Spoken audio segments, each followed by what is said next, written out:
ver, la situación está empeorando en Argentina y particularmente en Capital y Gran Buenos Aires, ¿o se mantiene dentro de los niveles esperados?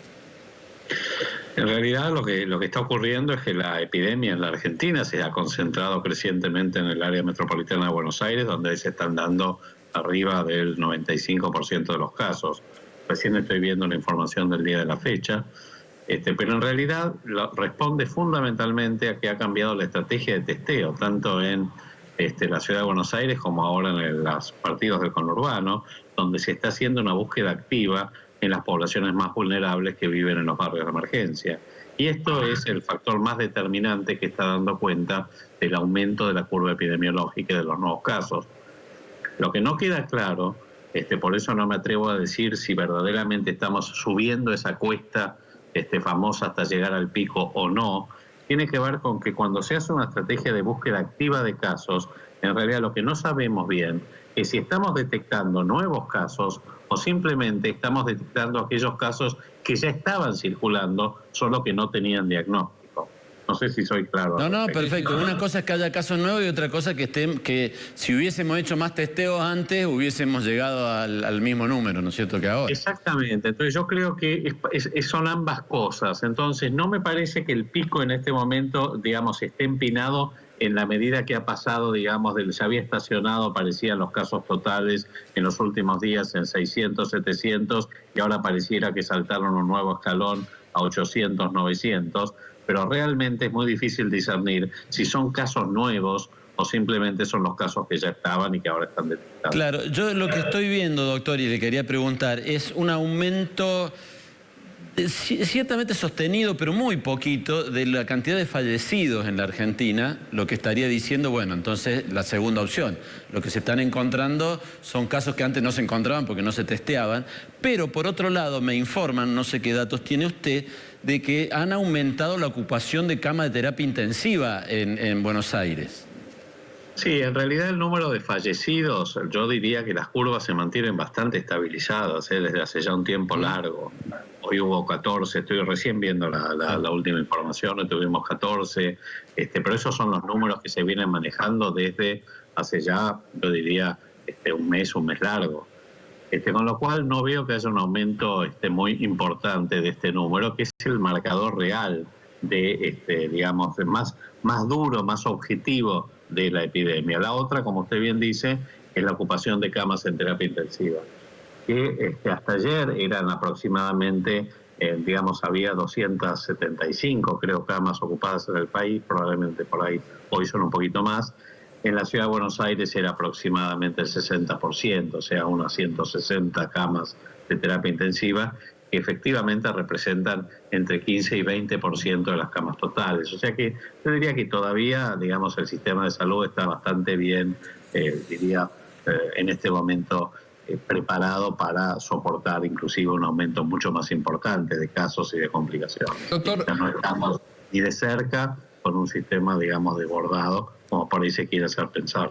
Bien, doctor, recién se acaba de anunciar en Córdoba que este viernes, pasado mañana, vuelve el transporte urbano de pasajeros a la ciudad con una modalidad de los días sábados o un poco más de unidades en la calle.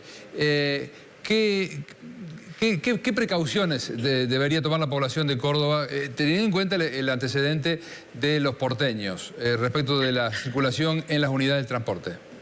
Bueno, este es un poco, yo diría, el talón de Aquiles de la salida de la cuarentena, que son, digamos, evitar aquellos espacios cerrados donde se aglomera mucha gente y donde puede haber, digamos, mucha mayor contagiosidad. Y el transporte público, digamos, es un ejemplo. Por supuesto que hay que tener aquí algunas medidas restrictivas, sobre todo que ya se están tomando con los ómnibus y con los trenes, de no dejar que la gente se agolpe y que de golpe, digamos, se llenen y viajen parados, por un lado. Por supuesto, mantener todas las medidas posibles de distanciamiento físico, uso de barbijo, y luego también tratar de proponer algunas soluciones más creativas, por ejemplo, en el sentido de escalonar los horarios de entrada y de salida del trabajo, del comercio, es decir, tratar de evitar que haya, digamos, horas pico de uso de transporte público a la mañana o a la tarde. Doctor Rubinstein, usted nos ha dicho a nosotros en reiteradas ocasiones que el gobierno nacional debería ampliar el tipo de comité asesor. O sea, que no solamente sean grupos de médicos o infectólogos, sanitaristas, epidemiólogos, etcétera, etcétera. Hoy ellos dijeron que había algunos médicos de otras ramas también. Pero usted hoy escribió específicamente un Twitter en el que llama a que ese comité tendría que ser formado también por sociólogos, psicólogos, filósofos, comunicadores, eticistas, economistas. ¿Está muy preocupado por eso, doctor? Y sí, porque en realidad la pandemia ya adquirió características que trascienden digamos, el espectro sanitario solamente. La pandemia tiene profundas consecuencias y va a tener económicas, sociales, institucionales, desde todo tipo de, digamos, va a afectar, digamos, cómo vamos a ver el mundo en el futuro, cómo va a ser el mundo cuando termine esta pandemia, las comunicaciones, en fin, hay una enorme cantidad de cosas que yo creo que desde la infectología clínica, pues yo me atrevería a decir que el grupo asesor del presidente son infectólogos clínicos. Yo no veo demasiados sanitaristas y epidemiólogos en ese grupo. Y me parece que al principio de la pandemia tenían obviamente una importancia fundamental porque, bueno, son quienes más conocen la biología del virus, digamos, las características de la contagiosidad y podían estar mucho más cerca para tomar las primeras decisiones. Yo creo que transcurridos ya más de 80 días o 80 días desde el comienzo de la cuarentena, me parece que el presidente tiene que ampliar, digamos, el comité asesor a miradas mucho más amplias, más perspectivas diferentes y sobre todo independientes y que cuenten con otros profesionales, no solamente con médicos, que cuenten como usted recién acaba de mencionar. Tiene que haber economistas, tiene que haber sociólogos, tiene que haber psicólogos, tiene que haber filósofos, eticistas, gente que tenga una mirada muchísimo más amplia y que pueda contribuir desde sus aportes que no solamente tengan que ver con la cuestión estrictamente sanitaria, que obviamente es el aspecto más importante porque esto es una pandemia, pero no es el único. Ahora, doctor, a ver, en principio, y sin ser epidemiólogo ni mucho menos, coincido con su visión, estoy absolutamente de acuerdo, pero trato de entender también la lógica, no del gobierno de muchos gobiernos en el mundo, que el otro día la primer ministra noruega lo admitió, que toman decisiones con un miedo bárbaro. O sea, a ver, yo me imagino a Alberto Fernández pensando esto, bueno, está bien. Yo llamo a todo el comité que dice Rubinstein, amplío, etcétera, etcétera. Entre todos me recomiendan que esto de la cuarentena no va más, tenemos que flexibilizar acá, allá, bla, bla, bla, en otro lado, y después me aumenta el número de muertos y me van a echar la culpa a mí. Bueno, yo comprendo, lo que usted dice es real y hay que estar en la piel del que gobierna y que tiene que tomar esas decisiones. Desde ya, o sea, me parece que no es lo mismo estar hablando desde acá que estar, digamos, tomando la decisión desde siendo la máxima autoridad política del país. Y yo eso lo entiendo y empatizo desde ya con el presidente y con quienes lo asesoran. Ahora, todos sabemos que nosotros no podemos prolongar el confinamiento hasta que venga la vacuna, que no va a pasar menos de un año y medio. Eso también lo sabemos. Sabemos que en el AMBA está comenzando a deshilacharse la cuarentena, por voluntad propia de la gente, porque la gente no aguanta más. Mucha gente ya, desde los problemas económicos y la repercusión de todo esto en su economía personal, recordando que más del 50% del país vive de la economía informal o del cuentapropismo, pero que además muchos de ellos tienen serios problemas psicosociales en este momento. Ya no es una cuestión solo de impaciencia. Esto ha traído, digamos, un aumento de la depresión, de la ansiedad, de los conflictos, de la violencia, de los femicidios, digamos. Esto tiene consecuencias no intencionales, pero existentes. Sí. Entonces, ¿cuánto más vamos a estar, digamos, con este esquema? Entonces, ensayemos una salida estratégica y ordenada, porque la realidad también es que no es que está todo grabado en piedra, que se sale de la cuarentena de cualquier manera. Se sale con medidas muy concretas que tienen que resguardar la población más vulnerable. Por ejemplo, los ancianos frágiles tienen que seguir aislados, o las personas con enfermedades crónicas. Tenemos que abordar, digamos, particularmente las poblaciones especiales, ahí buscando activamente los casos, como en los barrios de emergencia, en los geriátricos o en las cárceles. Tenemos que ampliar muchísimo más todavía los testeos para detectar rápidamente los casos, rastrear los contactos, aislarlos y bloquear los focos, como se ha hecho en Córdoba, digamos, en el último brote que hubo hace un par de semanas. Y tenemos básicamente que saber que contando con indicadores duros, objetivos, irrefutables, como pueden ser la ocupación de camas en terapia intensiva, las muertes, la tasa de duplicación de muertes, el uso de respiradores, podemos empezar a saber cuándo el sistema está cerca de cierto desborde y anticiparnos. Ministro... Entonces, esa es la manera de tomar las medidas, y no solo tomando en cuenta la curva de contagios o la curva epidemiológica, que en este momento, por lo menos ahora, está fuertemente influida por la estrategia de testeo. Doctor Rubinstein, buenas noches. Laura González lo saluda. Ahora, la viceministra de Salud ha dicho que hay 275 camas de terapia ocupadas con pacientes de COVID. Pero a su vez, el ministro de Salud de la provincia de Buenos Aires, Goyan, habla de inminente, o por lo menos en 2 o 3 semanas, un pico así preocupante que va a colapsar el sistema sanitario.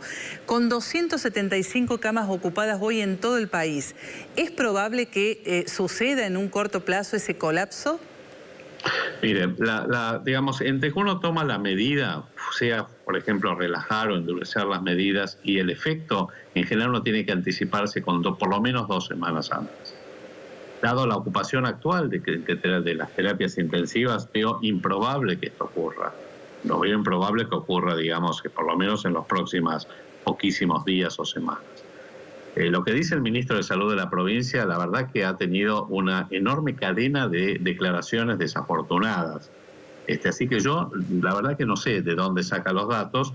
Es cierto que puede ocurrir esto, como también puede no ocurrir, porque realmente no sabemos en este momento cuál es la trayectoria de la curva epidemiológica. Y no creo que nadie se atrevería a decirlo en este momento con datos ciertos. Doctor, yo creo que lo que está haciendo el doctor Goyan es apelando al miedo, generando pánico, que me parece que está haciendo, yo diría honestamente, un uso político de esta situación, que es una tragedia para todos los argentinos.